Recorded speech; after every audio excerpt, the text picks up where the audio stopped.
Olá pessoal, bom dia, boa tarde ou boa noite, dependendo da hora que você estiver assistindo isso. Meu nome é João Victor, sou um dos monitores de história aqui do Gabi. É sempre um prazer ver vocês, ver entre aspas, é claro. Nossa conversa de hoje é a respeito da Idade Moderna, né?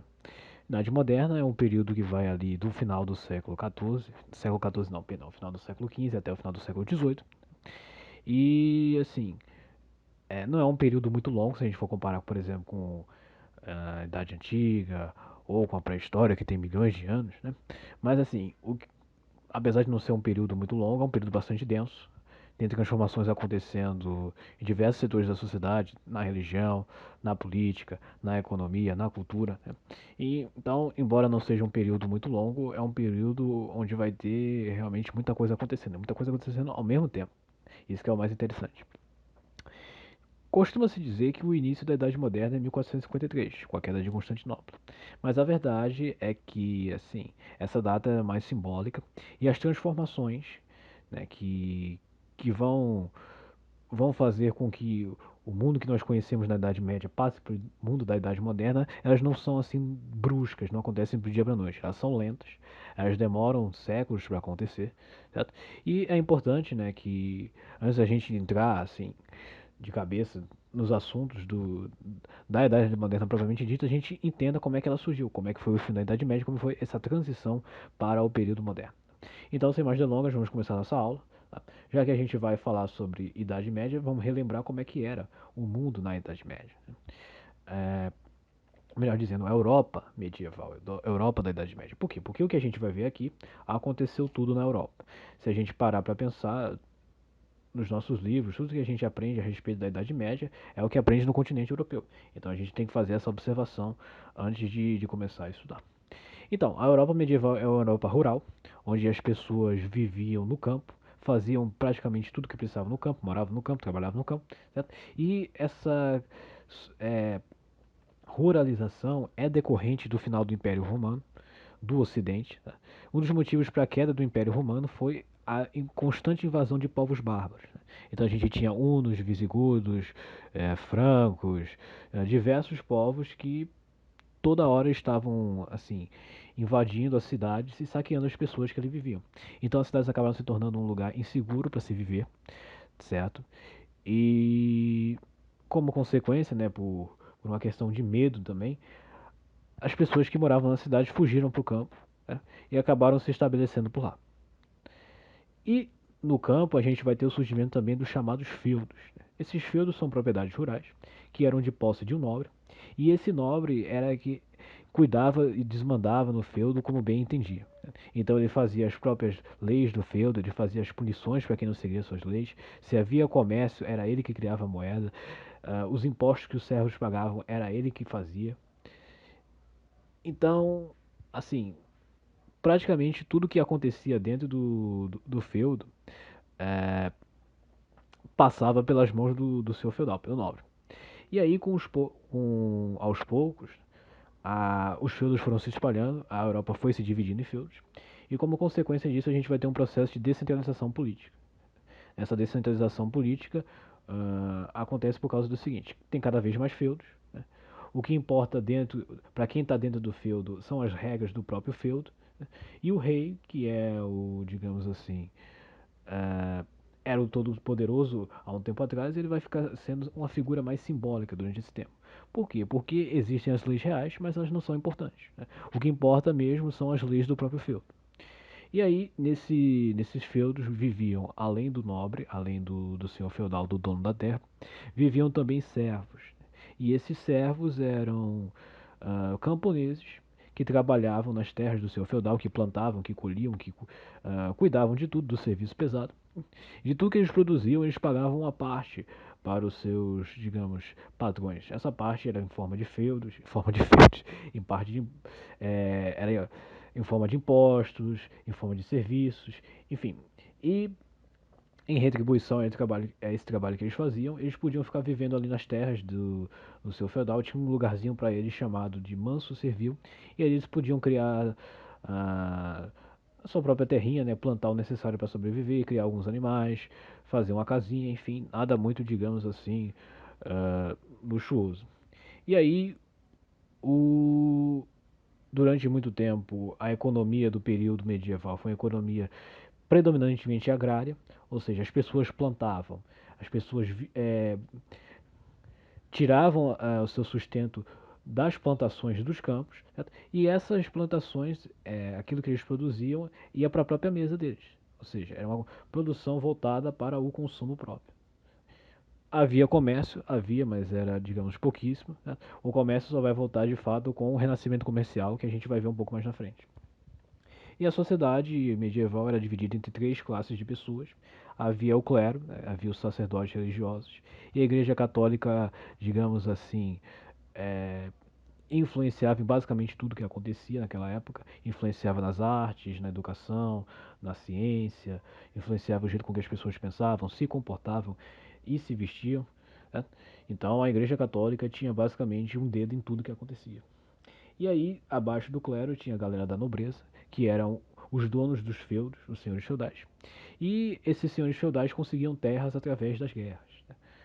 Né? Como assim? Por exemplo, eu sou um nobre, eu ajudo um nobre em outra batalha, em uma guerra. Esse nobre vai me dar como retribuição pela ajuda um pedaço de terra. Né? E aí agora eu fico mais rico, fico mais poderoso, porque no período medieval, ter terra significa ter poder. E assim eu consigo, através da minha participação em batalhas, aumentar o meu patrimônio. E no terceiro estado tinha o povo, tinha os trabalhadores, que era a galera que trabalhava, que se matava para plantar, para colher, para semear, até não poder mais. E esse pessoal aí fez isso durante a vida inteira. Eu digo durante a vida inteira porque não havia possibilidade de mobilidade social dentro da sociedade medieval. Ou seja, você nasceu nobre, você vai morrer nobre. Você nasceu servo, você vai morrer servo. Sua condição social era definida pelo seu nascimento. Né? E durante muito tempo esse sistema funcionou sem muitas complicações, até que a gente vai ter uma crise forte que vai acontecer ali por volta do século XIV. Nessa crise vai morrer muita gente, tá? E essa galera que vai morrer principalmente por três fatores: por causa da fome, por causa da peste e por causa da guerra. Vamos explicar cada um deles. No começo do século XIV a gente vai ter, uh, acho que eu posso falar dessa maneira, surtos de fome. Enfim, vai ter muita gente passando fome na Europa. E essa fome vai ser causada primeiramente pela falta de comida. Essa falta de comida vai ser causada pela uma queda na produção agrícola. E essa queda vai ser causada pelo seguinte: você vê como é uma reação em cadeia, tá tudo conectado. Tá tudo conectado, foi bom. Tá tudo conectado. Então, por que não tem mais comida? Primeiro, porque não tem mais onde plantar. Não existem mais terras onde eu posso usar para cultivar os alimentos que eu quero botar na minha mesa. Certo? E segundo, que as terras que já existem vão sofrer uma queda de produtividade, que vai ser causada por mudanças climáticas, por chuva, por frio, chuvas sazonais, chuvas fora de época. Isso aí tudo vai afetar bastante as safras, as colheitas. E quando você tem uma baixa produção e você tem uma alta demanda, ou seja, você tem muita gente querendo comer e você tem pouca comida, acontece um negócio meio chato chamado de fome. E essa fome ela vai se alastrar por diversos cantos da Europa. O período, digamos, mais crônico dessa fome é durante os anos de 1315 e 1317, que é o período chamado de Grande Fome na Europa.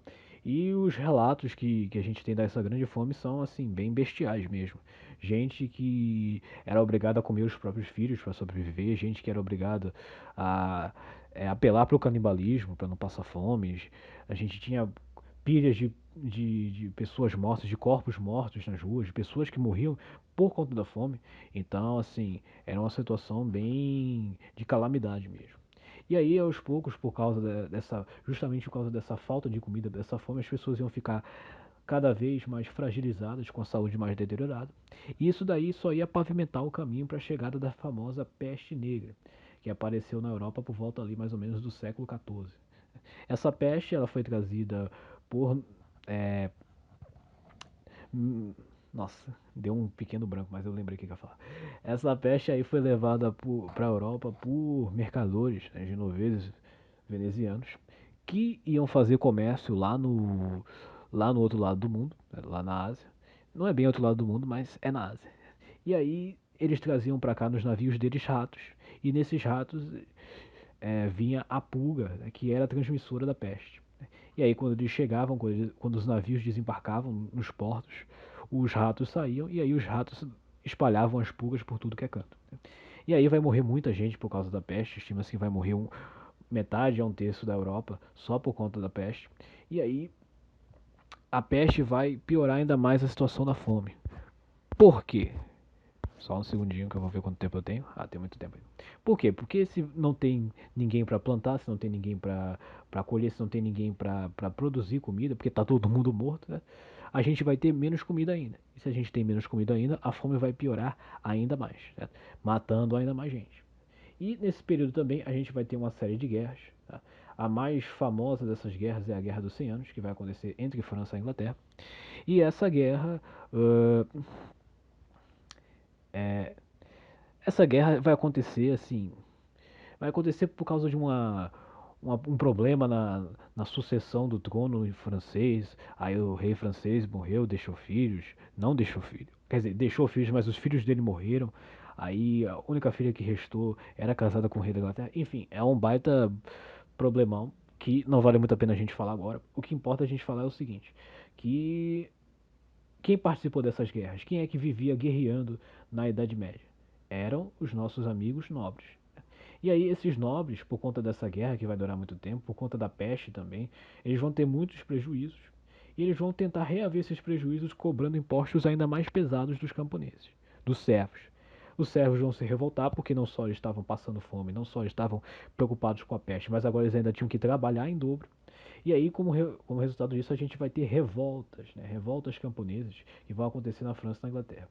Na França, essas revoltas ganharam o nome de Jacqueries, porque os camponeses eram chamados de Jacques pelos nobres. E na Inglaterra, elas foram lideradas por um cidadão chamado Wat Tyler. Né? E essas revoltas, principalmente a Jacqueries, ficaram conhecidas por serem bem violentas. Né? A gente tem relatos, né, de castelos, casas sendo incendiadas, pessoas que eram mortas nas ruas, assim, é, casos de canibalismo. Os servos estavam passando tanta fome que eles começaram a comer uns aos outros. Né? Aí tinha assim mulheres sendo assediadas nas ruas, enfim, também cenas assim bem lamentáveis.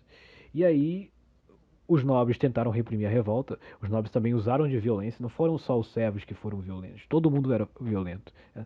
Mas, assim, eles perceberam que não era o bastante, eles precisavam de alguém mais poderoso, alguém que tivesse recursos, alguém que tivesse, assim, força suficiente para reprimir essas revoltas. E quem era essa pessoa? Calma lá que a gente já vai ver. Enquanto isso, a gente vai ter a ascensão de uma classe, que eu posso assim dizer, chamada burguesia, que está cada vez ganhando mais poder. Quem é que são os burgueses? Quem é que é essa galera da burguesia? A burguesia é uma classe de mercadores, de comerciantes, que conseguiram prosperar através do comércio realizado nos burgos. Vamos entender isso melhor. Lembra que eu falei que durante muito tempo não havia comércio na Idade Média? Então, isso aí vai mudar com a chegada do chamado renascimento comercial e urbano. Esse renascimento assim vai passar pela volta do comércio e esse comércio vai ser realizado nas feiras. Né? Essas feiras que inicialmente eram feiras de troca, onde as pessoas, vamos dizer assim, eu sou um servo, eu produzo o que é necessário para sobreviver ali na minha terrinha, ali no Manso Servil, mas aí eu acabo produzindo mais do que eu preciso. Esse excedente eu podia levar para trocar nessas feiras porque tinha pessoas que ofereciam coisas que eu podia estar precisando, podiam oferecer ferramentas, calçados, vestimentas, outros insumos agrícolas. Então, assim, tinha essa possibilidade de fazer essas feiras, essas trocas dentro das feiras.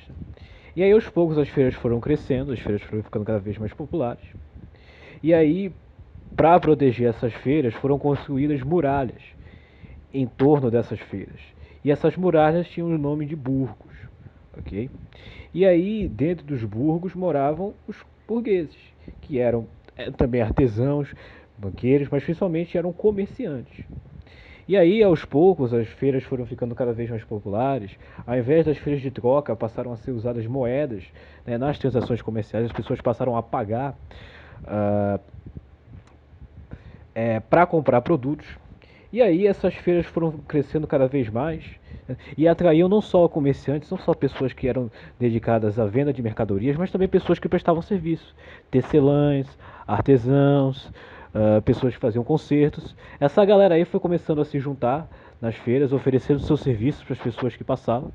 E aos poucos, essas feiras dentro dos burgos foram se tornando cidades. E aí a gente vai ter a volta do desenvolvimento das cidades durante essa época. E aí tem um pequeno problema, né, que vai surgir com a volta das moedas, né, que é o seguinte: em cada feudo tem uma moeda diferente, né? Então, por exemplo, o burgo ficava dentro de um feudo.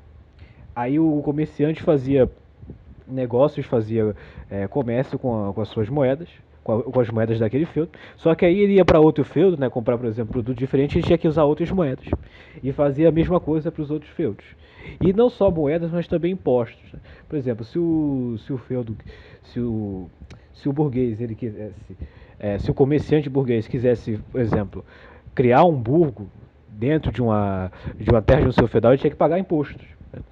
Ele, às vezes ele não, às vezes ele conseguia um tratado, né? Às vezes ele conseguia uma chamada carta de franquia, e aí ele conseguia a isenção desses impostos. Mas ainda tinha um problema das moedas, porque as moedas eram diferentes, né?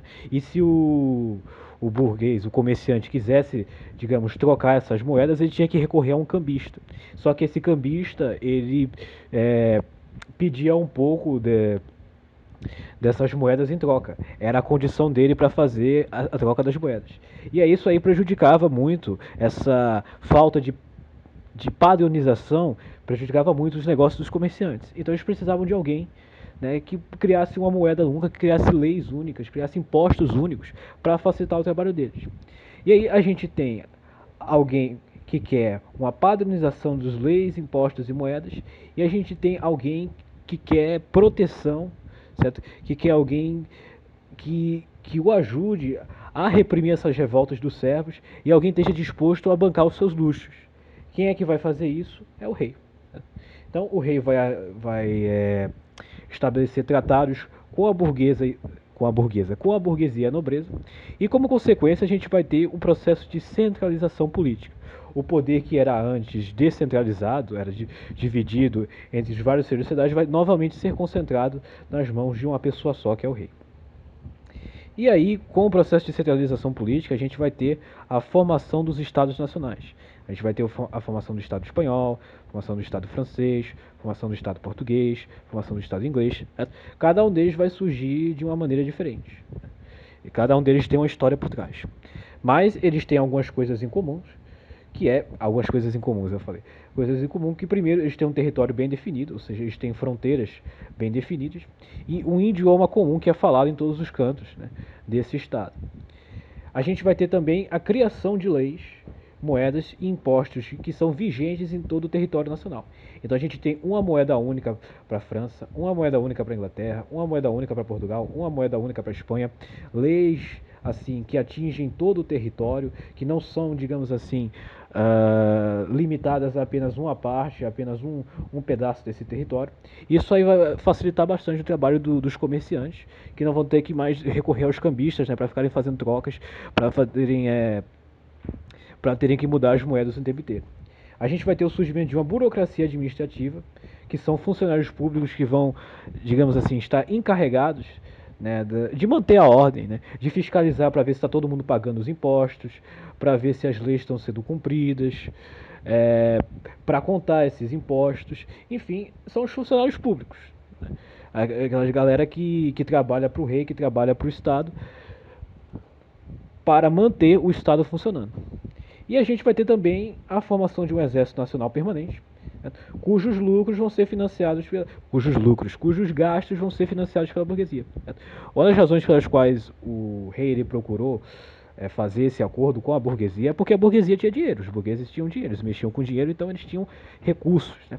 E aí a gente vai ter a criação desse exército, que vai ser muito importante para manter a ordem, para reprimir revoltas, que era justamente uma das preocupações dos nobres, né. E também, assim, se por exemplo algum nobre tivesse saindo da linha, tivesse querendo assim desobedecer às leis, o exército ia lá e dava um corretivo naquele cara, né? Então a gente vai ter essas características que são comuns a todas essas monarquias, todos esses estados modernos. E esse processo de centralização política vai atingir o seu ápice nos séculos XVI e XVII, quando a gente vai ter o advento do chamado absolutismo. O que é o absolutismo? O absolutismo é uma forma de governo em que o poder do rei ele é absoluto, como o nome já diz. Tem uma frase que é atribuída a Luís XIV, que é, segundo muitos, o monarca absolutista mais célebre até hoje, que é a famosa frase do Estado sou eu. E de fato, era o monarca quem tomava as decisões que iam influenciar o destino do Estado. Era o monarca que influenciava diretamente o andamento do Estado, quem tomava as decisões importantes, quem decidia como ia ser feita a manutenção, como eram resolvidas todas as questões a respeito da manutenção. Enfim, era o cara que é, tomava conta de tudo sozinho. Assim, não havia nenhum órgão eu posso dizer assim, órgão de poder, como uma Câmara dos Deputados ou um órgão do Judiciário que pudesse auxiliar ou até mesmo atrapalhar uh, nesse processo de tomada de decisões. E aí, basicamente, o rei ele fazia assim. Não ia, eu ia dizer tudo o que ele queria, mas obviamente que se ele fosse fazer alguma coisa do tipo, cobrar muitos impostos abusivos, ou criar leis bem assim, mirabolantes, a cabeça dele ia ser pedida pela população. E é o que a gente vai ter no final da Idade Moderna, uma revolução em que a cabeça do rei vai ser pedida pela população e a cabeça do rei vai ser cortada pela população. Mas aí isso é assunto para um outro momento. Para agora a gente precisa saber que do Estado absolutista, além das características que a gente já citou, né, que eram presentes nas monarquias nacionais, né, o Estado absolutista é quando o rei ele tomava todas as decisões sozinho, decisões políticas, econômicas, religiosas. O rei, se ele quisesse, ele podia se interferir uh, no andamento da igreja também. Então, se ele quisesse, por exemplo, criar um imposto novo, decidir questões militares também, se ele quisesse atacar um novo território, conquistar um novo território, certo? Era ele mesmo quem decidia, certo? E aí ele criava e revogava as leis por conta própria, certo? Se ele quisesse, ele podia criar tarifas, né, sobre a importação de produtos estrangeiros, uh, que podia criar as taxas que ele bem quisesse, né? E ele vai se tornar também o comandante do Exército Nacional, desse exército permanente que a gente acabou de ver que era usado tanto para manter a ordem, né, quanto também nas missões de conquista, né? E esse exército era formado tanto por recrutas, uh, soldados nascidos dentro do território, que eram alistados, quanto também por muitos mercenários, né, que eram presentes, eram assim forças importantes dentro desses exércitos, né, que eram assim financiados, se eu posso assim dizer, pela burguesia, porque alguém vai ter que pagar pelo serviço desses mercenários. E essa forma de governo em que o poder absoluto era concentrado nas mãos do rei foi analisada por uma série de pensadores, cada um com as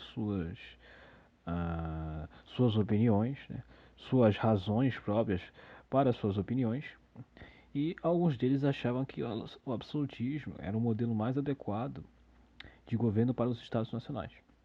O mais famoso desses pensadores era Maquiavel. Maquiavel ele foi um funcionário público da cidade-estado italiana de Florença, que durante a sua vida ele ocupou uma série de cargos. Ele foi secretário de Estado, foi chanceler, foi embaixador, e que no fim da sua vida ele registrou as suas experiências, as suas ideias sobre política em uma obra chamada O Príncipe. E nessa obra, o Maquiavel, ele, entre outras coisas, ele defende que o soberano, né, que ele chama de príncipe, mas é, a gente pode dizer que ele está se referindo a qualquer soberano, inclusive o rei absolutista. Ele deveria saber ser amado, né? Ou seja, deveria saber conquistar a simpatia da população, mas quando necessário deveria saber ser temido também. Ou seja, se fosse necessário fazer uso da violência, da repressão brutal a revoltas, de castigar ou ameaçar aplicar castigos cruéis para quem cometesse crimes ou o traísse, ele podia fazer. Não só podia, como também deveria, porque para Maquiavel, como os homens são, ah, posso dizer, maus e gananciosos por natureza, que agem por interesses próprios, a chance deles acabarem dando uma facada nas costas era enorme. Por isso que era melhor ser respeitado por conta do medo imposto à população. Por isso que era melhor ser respeitado por conta do medo. Mas isso não significava que Maquiavel defendia que o rei deveria sair matando todo mundo de forma cruel e violenta. É, isso aí só poderia ser feito, só deveria ser feito quando necessário. Né? É aquela história de que os fins justificam os meios. Inclusive em O Príncipe, né, Maquiavel diz que quando houver a necessidade de derramar o sangue de alguém, que o faça sempre que existir conveniente justificativa e causa manifesta. E um outro pensador que vai se debruçar a respeito ao absolutismo é Thomas Hobbes. Hobbes ele é um filósofo que faz parte de um grupo conhecido como os filósofos contratualistas, que talvez você vai ouvir mais adiante nas aulas de filosofia. E esses filósofos, né, eles acreditam que o Estado vai ser formado através de um contrato, um acordo, né, se é que eu posso chamar assim, que vai ser feito entre o monarca e a população e vai ser fundamental para que o Estado surja.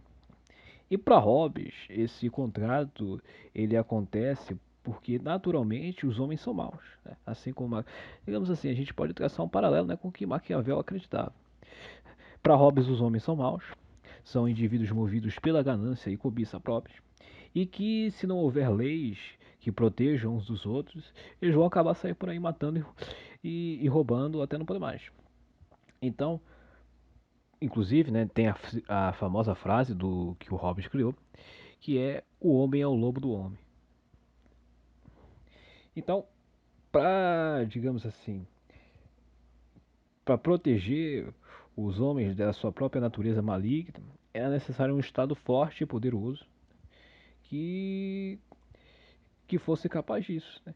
E esse Estado forte e poderoso, que Estado forte e poderoso era esse? Era justamente o Estado absolutista, né? No qual, como a gente já viu, o rei ele se interferia em todos os problemas possíveis. E por último, mas não menos importante, a gente tem um bispo francês chamado Jacques Benin Bossuet. E esse cara ele vai criar aquilo que a gente chama da ideia de direito divino dos reis. Ou seja, o rei ele é um representante de Deus na Terra. Portanto, a sua autoridade e poder absoluto eram justos. E ninguém pode conquistar esse rei. Pode conquistar. Ninguém pode contestar esse rei. Porque contestar esse rei é a mesma coisa que contestar a autoridade de Deus. Contestar a autoridade do rei absolutista é a mesma coisa de contestar a autoridade de Deus. Okay? E aí,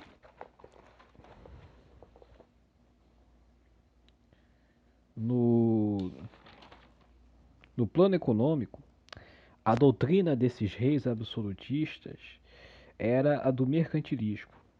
O que é o mercantilismo? O mercantilismo era um conjunto de estratégias, né, pelas quais as monarquias visavam conseguir poder econômico para si. Né? Então, boa parte dessas estratégias, né, boa parte não, o que une essas estratégias é a intervenção do Estado na economia. Certo? Então, a gente vai perceber que sempre, né, todas essas práticas elas estão relacionadas ao Estado, ao rei, movendo seus pauzinhos ali, fazendo o que for necessário, né, para que o seu país cresça, para que a sua nação cresça economicamente. E aí, como naquela época a riqueza de um país era medida pela quantidade de metais preciosos que ele obtinha, ouro, prata e bronze, os estados estavam sempre em busca, né, desses metais. Né? É o que a gente chama de metalismo. Né? O metalismo era o, a busca e o acúmulo, né, de metais preciosos. E procurava-se também ah, obter uma balança comercial favorável, ou seja, não ficar em dívida, né? Exportar mais do que importar, terminar com superávit ao invés de déficit. E justamente por isso, né, adotava-se o protecionismo fiscal, um dos motivos, né? Não só por causa da questão da balança comercial favorável, mas também para proteger os produtos que eram produzidos dentro desses estados. E era basicamente o seguinte: tudo que vem de fora, tudo que é exportado, eu vou colocar impostos, eu vou colocar taxas alfandegárias, certo? E isso daí vai vir mais caro pro meu estado. Justamente para que os produtos, né, os produtos nacionais, eles se tornem assim, digamos, mais atraentes. E a gente não exporte mais do que deveria, a gente não importe mais do que deveria, não acabe pagando mais para importar, ao invés de pagar mais para exportar, de pagar mais para vender. E a gente vai ter também o chamado monopólio comercial, né? Que era basicamente o seguinte: ah, quando você tinha, aí a gente vai ver logo em seguida essa questão do colonialismo, né, que está relacionado com o nosso próximo assunto. Os estados, eles quando conquistavam novos territórios, eles proibiam as suas colônias de fazer comércio com qualquer outro país, com qualquer outra nação, qualquer outro estado europeu, né? Isso era o quê? Uma maneira de proteger as próprias riquezas, né? Para que, por exemplo, não viesse um outro estado e quisesse fazer comércio. E aí esse comércio acaba sendo mais lucrativo do que com a metrópole, com que o país que colonizou, né? E aí a colônia vai acabar deixando de fazer negócios com a metrópole com a metrópole que a colonizou e vai querer fazer com as outras. Então, justamente para proteger as próprias riquezas, adotava-se um monopólio comercial e os estados proibiam as suas colônias, né, de fazerem comércio com, com outras metrópoles, com outros estados. Para terminar nossa aula de hoje, a gente vai conversar um pouco a respeito das grandes navegações, que também são conhecidas como expansões marítimas. Esses foram os nomes dados a uma série de viagens a alto mar que foram realizadas pelos Estados Nacionais durante os séculos XV e século XVII. Essas expedições foram realizadas por vários motivos diferentes. Um desses motivos era a busca por metais preciosos, principalmente ouro e prata. Como a gente acabou de ver, né, só voltando aqui para relembrar, havia uma busca muito grande por metais preciosos por parte das monarquias nacionais, né? Então, quando as minas que existiam na Europa, as minas de ouro e prata, não eram suficientes, não tinham mais ouro, não tinham mais prata, os europeus eles se lançavam em alto mar para procurar territórios onde eles pudessem encontrar mais metais preciosos, mais ouro, mais prata. Inclusive, quando eles chegavam num território novo, a primeira coisa que eles faziam era ver se tinha metais preciosos. E quando não havia esse território, digamos assim, descoberto entre aspas, porque já tinha gente vivendo, ele ficava meio que em segundo plano, ele não era tão importante uh, para as decisões do Estado Nacional. Inclusive, o Brasil, durante um certo período de tempo, né, não vai receber muita atenção de Portugal, né, porque Portugal chega aqui querendo encontrar ouro, querendo encontrar prata, não encontra. Então, assim, os portugueses não vão ficar, digamos, muito interessados em promover a colonização no Brasil nesses primeiros instantes. E, além dessa razão estatal, além do interesse desse interesse majoritariativo do Estado, havia também a questão comercial, que era. Opa, só voltar aqui que eu esqueci.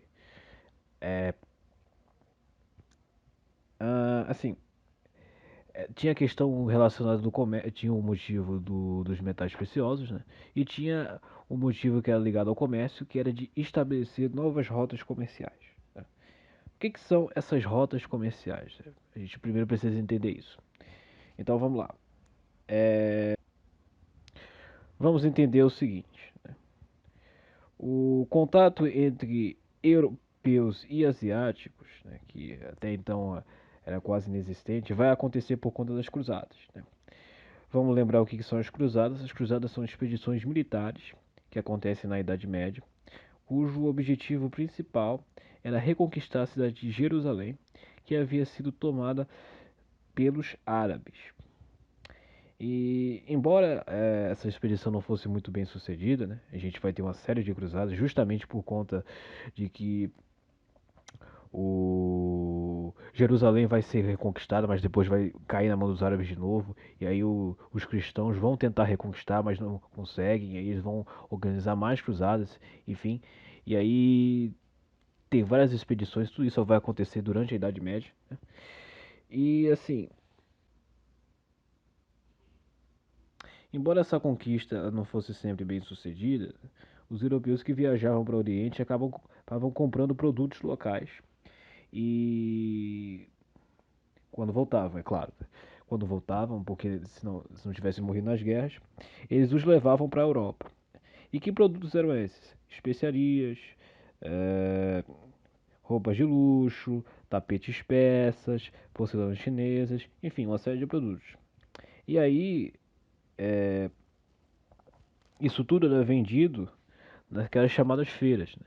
Lembra das feiras que eu falei no início da aula? Então, nessas feiras, além dos excedentes agrícolas, também eram vendidos esses produtos que eram trazidos lá do Oriente. E aí, como muita gente comprava, como muita gente gostava desses produtos, os vendedores, os comerciantes, eles queriam mais. E se eles quisessem mais, obviamente, eles teriam que voltar lá no Oriente para poder comprar mais.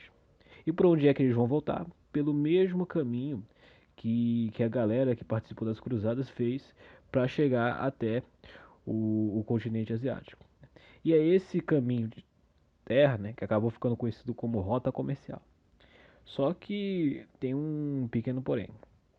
A principal rota comercial que era usada para chegar no Oriente era o Mar Mediterrâneo. Só que o Mar Mediterrâneo ele vai acabar sendo controlado por mercadores genoveses e venezianos, né? E eles vão, digamos assim, vender esses produtos, né, só que a preços muito mais caros, né? Então, assim, não vale a pena você comprar desses caras. É mais negócio você fazer é, trocas, comércio diretamente com os mercadores asiáticos. E aí o- os burgueses, né, os comerciantes vão procurar formas, né, de se, de se contactar diretamente com esses mercadores asiáticos. E por isso que eles vão financiar as grandes navegações. Eles vão procurar novos caminhos, novas rotas, novas maneiras de chegar no continente asiático, sem precisarem passar pelo mar Mediterrâneo. E por último, mas não menos importante, havia a questão religiosa, né, da conversão de almas para o cristianismo. A Igreja Católica estava sempre preocupada em conseguir mais fiéis,